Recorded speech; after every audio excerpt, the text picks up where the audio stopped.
আসসালামু আলাইকুম। আগ্রাবাদ বালিকা বিদ্যালয় কর্তৃক অনলাইন ক্লাসে তোমাদের স্বাগত।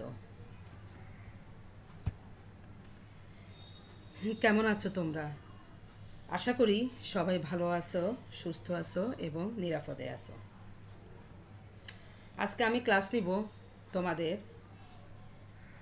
নবম ও দশম শ্রেণীর বাংলা ভাষার ব্যাকরণ বই থেকে।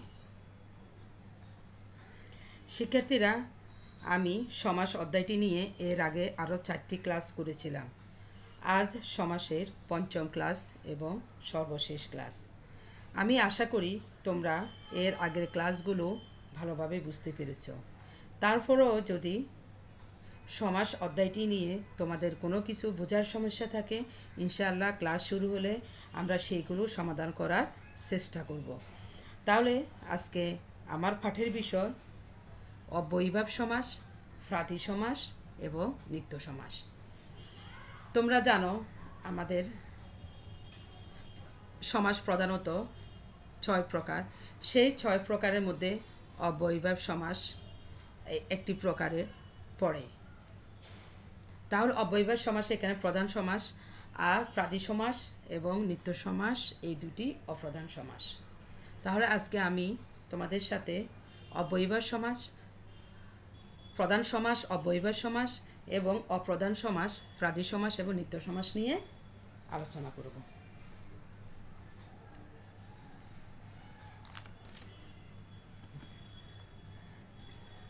অব্যয়ীভাব। অব্যয়ীভাব শব্দের অর্থ অব্যয়ের ভাব।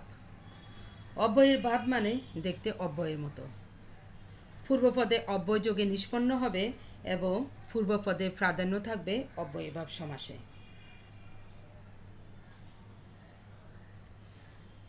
তাহলে আমরা বইয়ের সংজ্ঞাটি দেখি। পূর্বপদে অব্যয় যোগে নিষ্পন্ন সমাসে যদি অব্যয়ের অর্থের প্রাধান্য থাকে তবে তাকে অব্যয়ীভাব সমাস বলে। অব্যয়ীভাব সমাসে কেবল অব্যয়ের অর্থযোগে বেশ বাক্যটি রচিত হয়। যেমন জানু পর্যন্ত লম্বিত, আজানুলম্বিত। এখানে পর্যন্ত শব্দের অব্যয় আ। মরণ পর্যন্ত আমরণ। তেমনি তোমরা আরেকটি উদাহরণ দেখো, আকণ্ঠ, কণ্ঠ পর্যন্ত আকণ্ঠ। তোমরা আরেকটি বিষয় জেনে রাখবে, অব্যয়ীভাব সমাসের পূর্বপদ অব্যয় এবং পরপদটি বিশেষ্য পদ হয়। যেমন আকণ্ঠ শব্দটি আ একটি উপসর্গ এবং উপসর্গগুলোকেও অব্যয় বলা হয়। তোমরা জানো অব্যয় কি? যার অব্যয় মানে যার ব্যয় বা পরিবর্তন হয় না, অর্থাৎ অপরিবর্তনীয় শব্দকেই বলা হয় অব্যয়।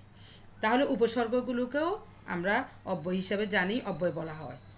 আর পরের কণ্ঠ শব্দটি একটি বিশেষ্য। তাহলে শিক্ষার্থীরা তোমরা দেখো একটি অব্যয় এবং একটি বিশেষ্য পদ নিয়ে আকণ্ঠ শব্দটি হয়েছে।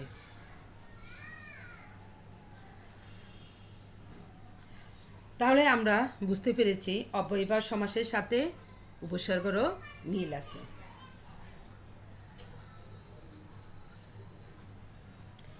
এখানে আরেকটি বিষয় তোমরা দেখো, যেমন আজানুলম্বিত, আ।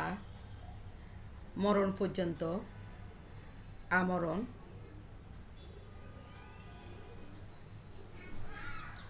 এইখানে যে উদাহরণগুলো দেয়া হয়েছে এবং ব্যাস বাক্যে যে পর্যন্ত পর্যন্ত শব্দটি ব্যবহৃত হয়েছে, সেই পর্যন্ত শব্দটি আ অব্যয়ের প্রতিনিধিত্ব করছে। অর্থাৎ আ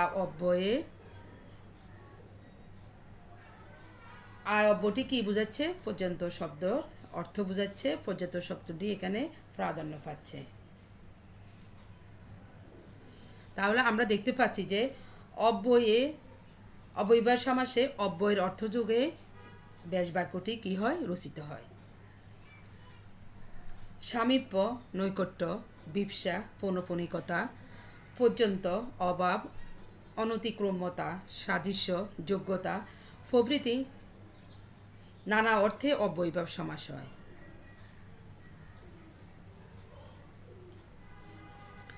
তাহলে আমরা এবার দেখব কোন কোন অব্যয় পদ কী অর্থে প্রাধান্য পায়। আমরা উদাহরণের আলোকে দেখব। যেমন প্রথম যে উপ অব্যয়টি দেয়া আছে, অর্থাৎ উপ অব্যয় কিংবা উপসর্গ কী অর্থে প্রাধান্য পাচ্ছে। এখানে 1 সামীপ্য, 5 সাদৃশ্য এবং 11 নম্বরটি তোমরা দেখো, উপ অব্যয়টি এখানে ক্ষুদ্র অর্থেও প্রাধান্য পাচ্ছে। তাহলে আমরা উদাহরণগুলো দেখি এবার। উপ অব্যয়টি যে সামীপ্য অর্থ প্রকাশ করছে, যেমন কণ্ঠের সমীপ্য কিংবা কণ্ঠের সামীপ্য কিংবা কণ্ঠের সমীপে উপকণ্ঠ। তাহলে এখানে সামীপ্য মানে কি? সামীপ্য মানে কাছাকাছি, যেমন কণ্ঠের সমীপে উপকণ্ঠ, কুলের সমীপে উপকূল। তাহলে এখানে আমরা সমস্ত পদে যে উপকণ্ঠ দেখতে পাচ্ছি, সেই উপ অব্যয়টি ব্যাসবাক্যে সমীপে অর্থে ব্যবহৃত হচ্ছে। তাহলে অব্যয়যোগে কি হচ্ছে? অব্যয়ের প্রাধান্য পাচ্ছে। অব্যয়যোগে অব্যয়ীভাব সমাসের সমস্ত পদটি গঠিত হয়েছে। তেমনি তোমরা উপ এখানে সাদৃশ্য অর্থে ব্যবহার দেখো। উপ অব্যয়টির সাদৃশ্য অর্থে ব্যবহার দেখো। সাদৃশ্য মানে মিল। শহরের সদৃশ উপশহর, গ্রহের তুল্য উপগ্রহ, বনের সদৃশ উপবন। এখানেও উপ যে অব্যয়টি ব্যাসবাক্যে, তা কি অর্থে ব্যবহার হচ্ছে, কি অর্থে প্রাধান্য পাচ্ছে? সদৃশ অর্থে। এরপর তোমরা 11 নম্বর উদাহরণটি দেখো। উপ অব্যয়টি এখানে ক্ষুদ্র অর্থে ব্যবহৃত হয়েছে। তেমনি দুটি উদাহরণ তোমরা দেখো, উপগ্রহ, উপনদী। তাহলে শিক্ষার্থীরা তোমরা এখানে দেখবে যে আমি একসাথে দেওয়ার চেষ্টা করেছি তোমাদের উদাহরণগুলো। যেমন এখানে উপসর্গটি সামীপ্য, সাদৃশ্য এবং ক্ষুদ্র অর্থে প্রাধান্য পাচ্ছে কিংবা ক্ষুদ্র অর্থ প্রকাশ করছে। এরপরে তোমরা দেখো বিপসা।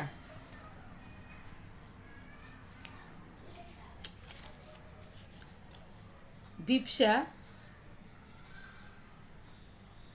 অনু, প্রতি এই দুটি অব্যয় বা উপসর্গের অর্থে ব্যবহৃত হচ্ছে বিপসা, কিংবা এই দুটি অর্থে প্রাধান্য বোঝানো হচ্ছে বিপসা শব্দটি দিয়ে। তেমনি তোমরা 8 নম্বর দেখো। এখানে প্রতি উপসর্গটি বিরোধ অর্থে ব্যবহৃত হচ্ছে। 9 নম্বর দেখো। এখানে অনু যে শব্দটি অনু যে অব্যয়টি, সেটি পশ্চাৎ অর্থে প্রাধান্য পাচ্ছে কিংবা পশ্চাৎ অর্থ প্রকাশ করছে। এরপরে তোমরা আবার দেখো 14 নম্বর যে উদাহরণগুলো দেওয়া আছে, এখানে প্রতি উপসর্গটি প্রতিনিধি অর্থে প্রাধান্য পাচ্ছে। আবার 15 নম্বর দেখো, প্রতি অব্যয়টি প্রতিদ্বন্দ্বী অর্থেও প্রাধান্য পাচ্ছে।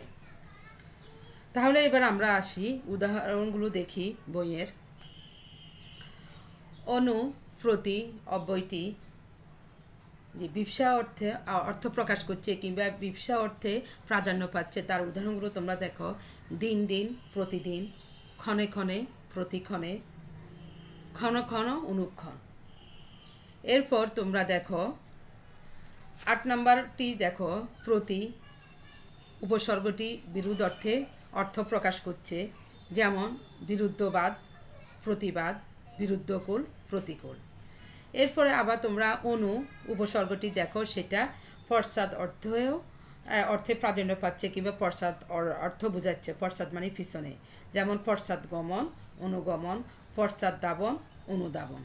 তদ্রূপ তোমরা দেখো 14 নাম্বার উদাহরণগুলো দেখো। 14 নাম্বারের প্রতি উপসর্গটি প্রতিনিধি অর্থেও প্রাধান্য পাচ্ছে, প্রতিচ্ছায়া, প্রতিচ্ছবি, প্রতিবিম্ব। তেমনি প্রতি উপসর্গ কিংবা অব্যয়টি প্রতিদ্বন্দ্বী অর্থেও প্রাধান্য পাচ্ছে, প্রতিপক্ষ, প্রত্যুত্তর।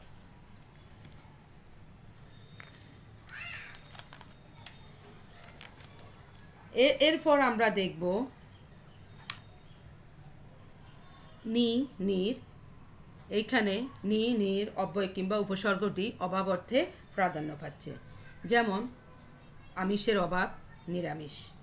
এখানে সমস্ত পদটি নিরামিষ, তার ব্যাসবাক্যটি কী হয়েছে? আমিষের অভাব। তাহলে এখানে যে নিরটা সমস্ত পদের নিরটা ব্যাসবাক্যের অভাব অর্থে ব্যবহৃত হচ্ছে। তেমনি ভাবনার অভাব, নির্ভাবনা, জলের অভাব, নির্জল, উৎসাহের অভাব, নিরুৎসাহ। এরপর তোমরা দেখো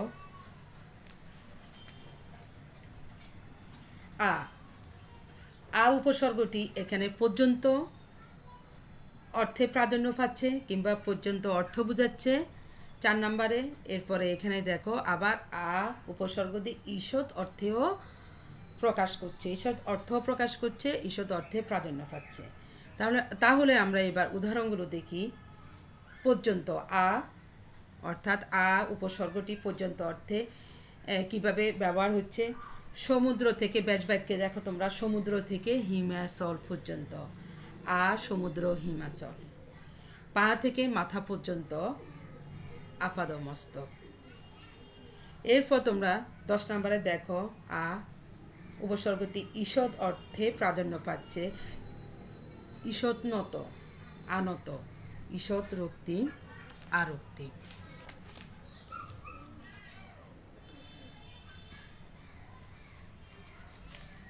এরপরে তোমরা দেখো 6 নম্বরে দেয়া আছে যথা উপসর্গটি এখানে অনতিক্রম্যতা অর্থ প্রকাশ করছে, অনতিক্রম্যতা অর্থে প্রাধান্য পাচ্ছে। অনতিক্রম্যতা মানে অতিক্রান্ত নয় এরকম বোঝায়, যেমন রীতিকে অতিক্রম না করে যথারীতি, সাধ্যকে অতিক্রম না করে যথাসাধ্য। এরূপ যথাবিধি, যথাযোগ্য, অর্থাৎ বিধিকে অতিক্রম না করে যথাবিধি, যোগ্যকে অতিক্রম না করে যথাযোগ্য। এরপর আমরা দেখি 7 নম্বরে কি দেওয়া আছে উত। এখানে উত উপসর্গটি অতিক্রান্ত অর্থে প্রাধান্য পাচ্ছে, অতিক্রান্ত অর্থ বোঝাচ্ছে, যেমন বেলাকে অতিক্রান্ত, উদ্ভেল, শৃঙ্খলাকে অতিক্রান্ত, উচ্ছৃঙ্খল। এরপর আমরা দেখব 12 নম্বরে কি আছে। পরি বা সম উপসর্গটি এখানে পূর্ণ বা সমগ্র অর্থে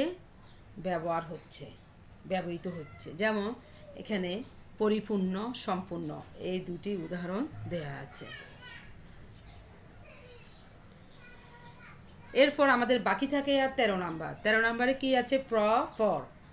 এই দুটি উপসর্গ দূরবর্তী অর্থে ব্যবহার হচ্ছে, যেমন অক্ষির অগোচরে পরোক্ষ, এরূপ প্রপিতামহ।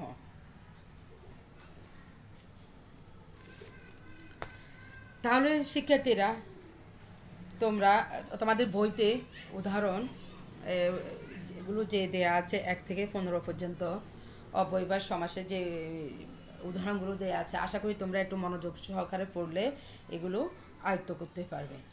এরপরেও যদি কোনো সমস্যা থাকে তাহলে ইনশাআল্লাহ আমরা ক্লাসে সেগুলো সমাধান করার চেষ্টা করব।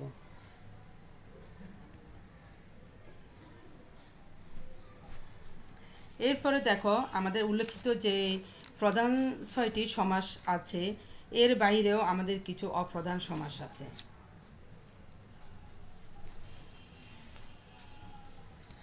যেমন সেগুলো কি? প্রাদি, নিত্য, উপপদ ও অলুক সমাস। তাহলে আমি আজকে তোমাদের বইতে আছে প্রাদি সমাস এবং নিত্য সমাস, এই দুটি সমাস অপ্রধান সমাস, এখন আমরা এই দুটি অপ্রধান সমাস নিয়ে আলোচনা করব। যেমন প্র, প্রতি, অনু প্রভৃতি অব্যয়ের সাথে যদি কৃৎপ্রত্যয় সাধিত বিশেষের সমাস হয় তবে তাকে বলে।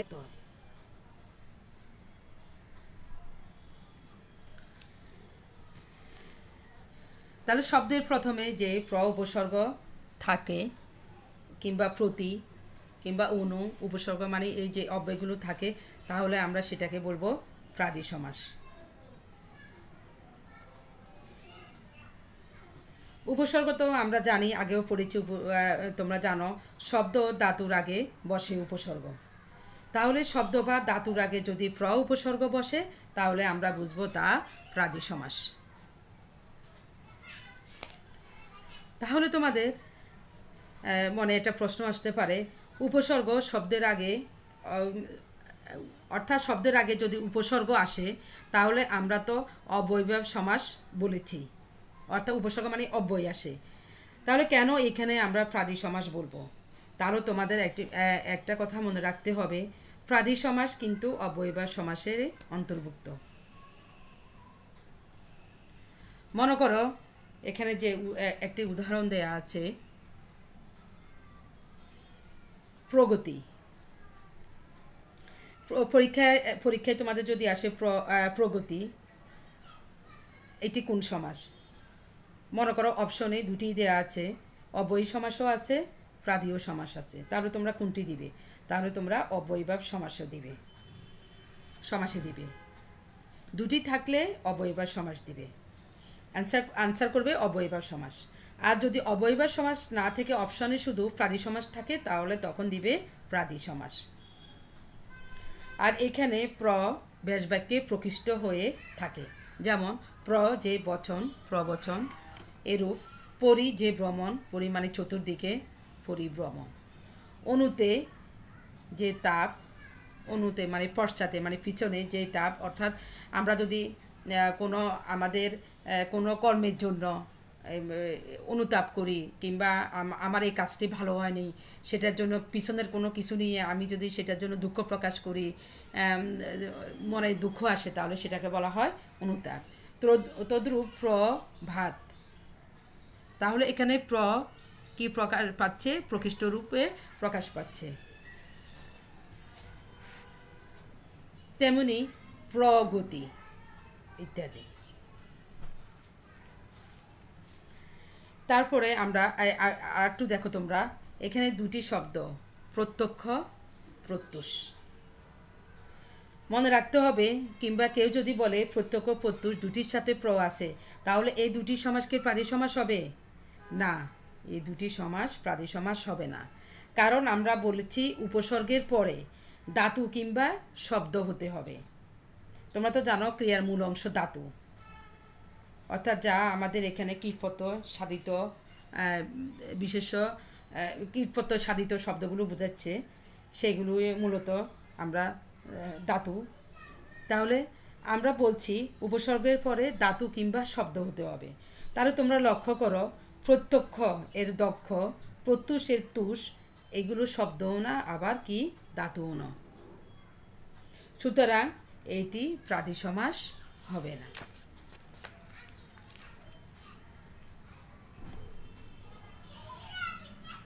এবার দেখো নিত্য সমাস। নিত্য শব্দের অর্থ প্রতিনিয়ত কিংবা সর্বদা। যে সমাসের সমসমান পদগুলো নিত্য সমাসবদ্ধ থাকে, ব্যাস বাক্যের দরকার হয় না, তাকে নিত্য সমাস বলে। তথ্যবাচক ব্যাখ্যামূলক শব্দ বা বাক্যাংশ যোগে এগুলোর অর্থ বিশদ করতে হয়। তাহলে আমরা বইয়ের উদাহরণগুলো দেখি। অন্য গ্রাম, গ্রামান্তর, কেবল দর্শন, দর্শন মাত্র, অন্য গৃহ, গৃহান্তর।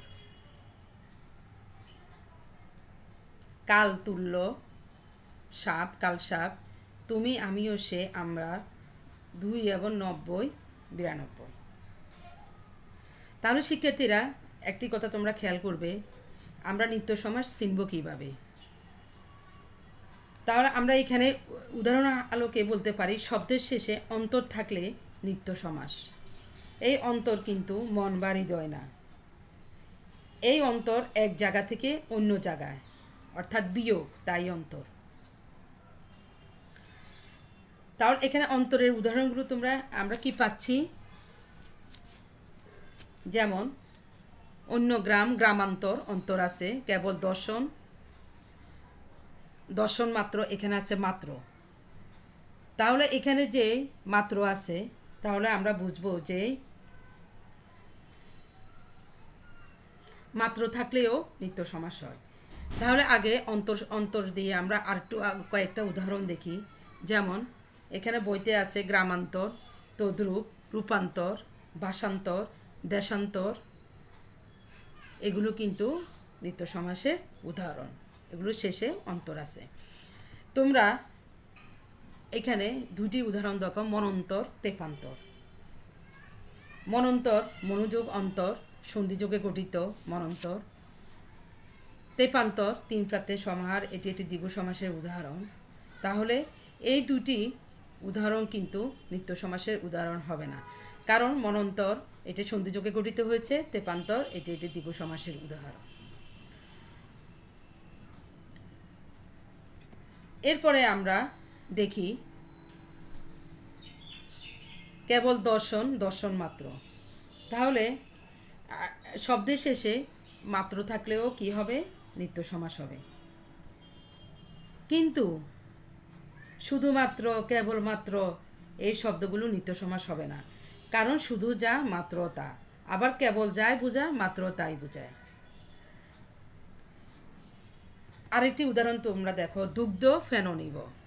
দুগ্ধ ফেননিব কিন্তু নিত্য সমাসের একটি উদাহরণ, অর্থাৎ দুধের ফেনার মতো সাদা শুভ্র। এখানে শব্দের শেষে কি আছে, নিব আছে, নিব মানে তুল্য। তাহলে আমরা এখানে পাচ্ছি শব্দের শেষে তুল্য থাকলে কিংবা নিব থাকলেও কি হবে, নিত্য সমাস হবে।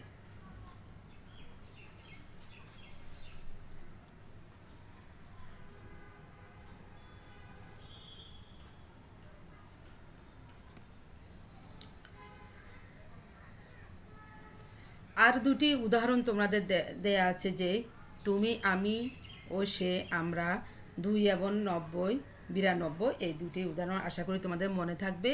এই দুটি উদাহরণ তোমরা খেয়াল করবে। তাহলে নিত্য সমাসে আমরা কি পেয়েছি, শব্দের শেষে অন্তর থাকলে, শব্দের শেষে মাত্র থাকলে এবং শব্দের শেষে নিব থাকলে সেগুলো কি হবে, নিত্য সমাস হবে। তাহলে শিক্ষার্থীরা, আজকের পাঠের এখানে সমাপ্তি। তোমরা আজকের পাঠ অনুযায়ী পাঠ্য বই থেকে বহু নির্বাচনী প্রশ্নগুলো ভালোভাবে অনুশীলন করবে। আর সমাস আসলে একটি জটিল বিষয়, তোমরা যদি বারবার অনুশীলন না করো, প্র্যাকটিস না করো, তাহলে এগুলো উত্তর বের করা তোমাদের জন্য আসলে কষ্টকর হয়ে যাবে। তারপরেও তোমরা এগুলো বারবার অনুশীলনের মাধ্যমে আয়ত্ত করার চেষ্টা করবে। তাহলে আজকের পাঠের এখানে সমাপ্তি। সবাই ভালো থাকবে, সুস্থ থাকবে। আল্লাহ হাফেজ।